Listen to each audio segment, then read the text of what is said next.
आइए सुनते हैं शनिवार की व्रत कथा।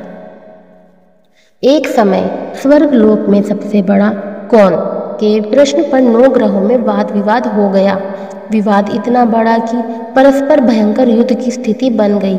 निर्णय के लिए सभी देवता देवराज इंद्र के पास पहुंचे और बोले, हे देवराज, आपको निर्णय करना होगा। हम में से सबसे बड़ा कौन है? देवताओं का प्रश्न सुनकर देवराज इंद्र उलझन में पड़ गए। इंद्र बोले, मैं इस प्रश्न का उत्तर देने में असमर्थ हूँ। हम सभी पृथ्वी लोक में उज्जैनी नगरी में राजा विक्रमादित्य के पास चलते हैं। देवराज इंद्र सहित सभी ग्रह उज्जैनी नगरी पहुँचे।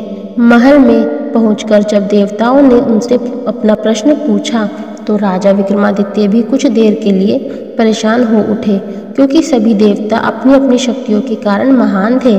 किसी को भी छोटा या बड़ा कह देने से उनके क्रोध के प्रकोप से भयंकर हानि पहुंच सकती थी।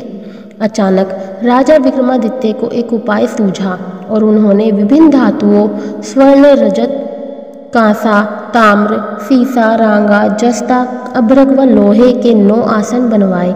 धातुओं के गुणों के अनुसार सभी आसनों को एक दूसरे के पीछे रखवाकर उन्होंने देवताओं को अपने अपने सिंहासन पर बैठने को कहा। देवताओं के बैठने के बाद राजा विक्रमादित्य ने कहा, आपका निर्णय तो स्वयं हो गया। जो सबसे पहले सिंहासन पर विराजमान है वही सबसे बड़ा है। राजा विक्रमादित्य के निर्णय को सुनकर शनि देवता ने सबसे पीछे आसन पर बैठने के कारण अपने को छोटा जानकर क्रोधित होकर कहा, राजा विक्रमादित्य, तुमने मुझे सबसे पीछे बैठाकर मेरा अपमान किया है। तुम मेरी शक्तियों से परिचित नहीं हो। मैं तुम्हारा सर्वनाश कर दूंगा।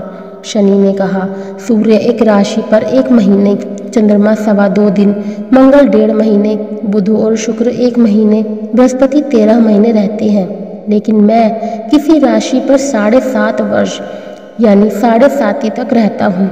बड़े बड़े देवताओं को मैंने अपने प्रकोप से पीड़ित किया है। राम को 7.5 के कारण ही वन में जाकर रहना पड़ा और रावण को 7.5 के कारण ही युद्ध में मृत्यु का शिकार बनना पड़ा।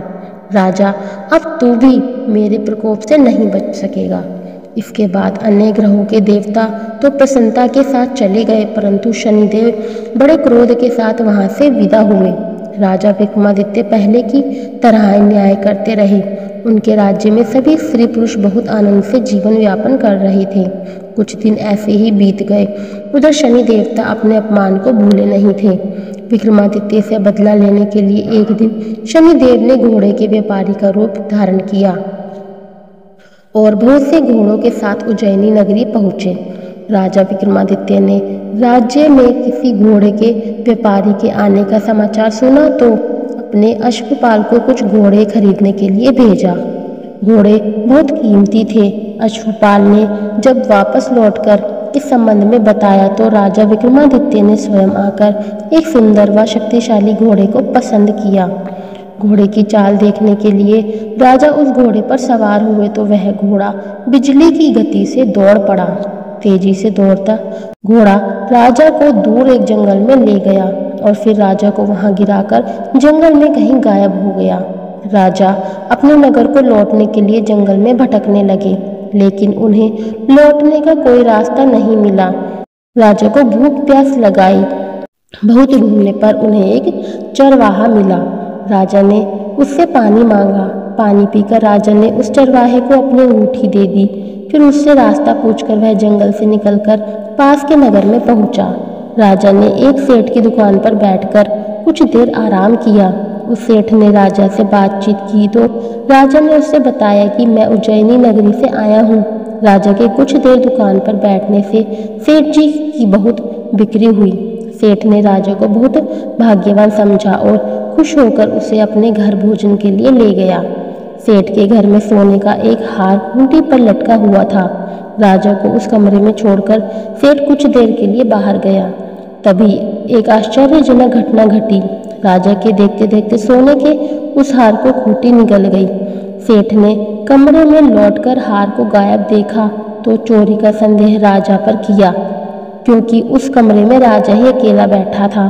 सेठ ने अपने नौकरों से कहा कि इस परदेसी को रस्सियों से बांधकर नगर के राजा के पास ले चलो। राजा ने विक्रमादित्य से हार के बारे में पूछा तो उसने बताया कि उसके देखते ही देखते खूंटी ने हार को निगल लिया था। इस पर राजा ने क्रोधित होकर चोरी करने के अपराध में राजा विक्रमादित्य के हाथ पांव काटने का आदेश दे दिया। राजा विक्रमादित्य के हाथ पांव काटकर उसे नगर की सड़क पर छोड़ दिया गया। कुछ दिन बाद एक तेली उसे उठाकर अपने घर ले गया और उसे अपने कोलू पर बैठा दिया। राजा आवाज देकर बैलों को हाँकता रहा था। इस तरह तेली का बैल चलता रहता और राजा को भोजन मिलता रहा। शनि के प्रकोप की 7.5 पूरी होने पर वर्षा ऋतु प्रारंभ हुई।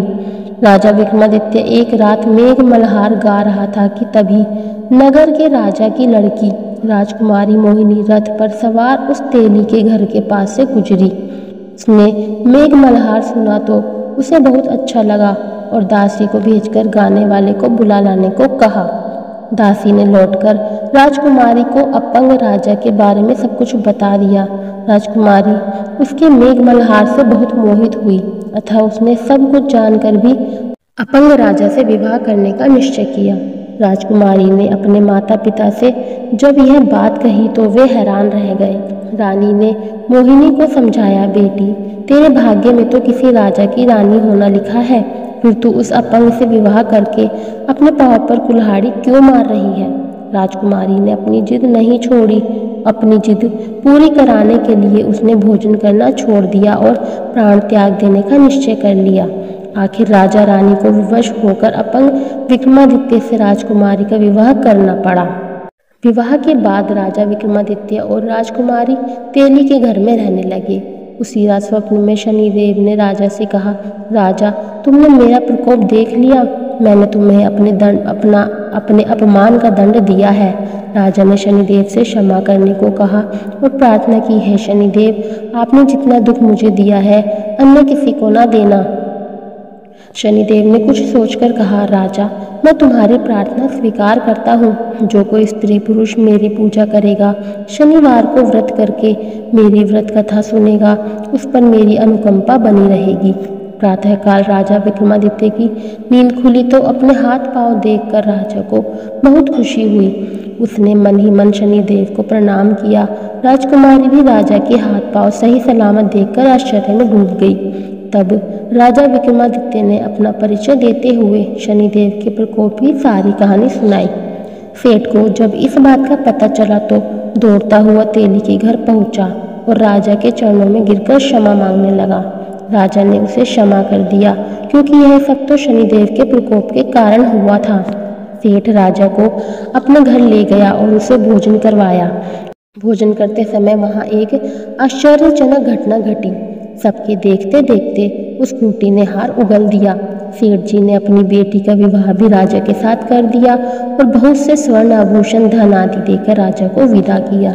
राजा विक्रमादित्य राजकुमारी मोहिनी और सेठ की बेटी के साथ उज्जैनी पहुंचे तो नगरवासियों ने हर्ष से उनका स्वागत किया।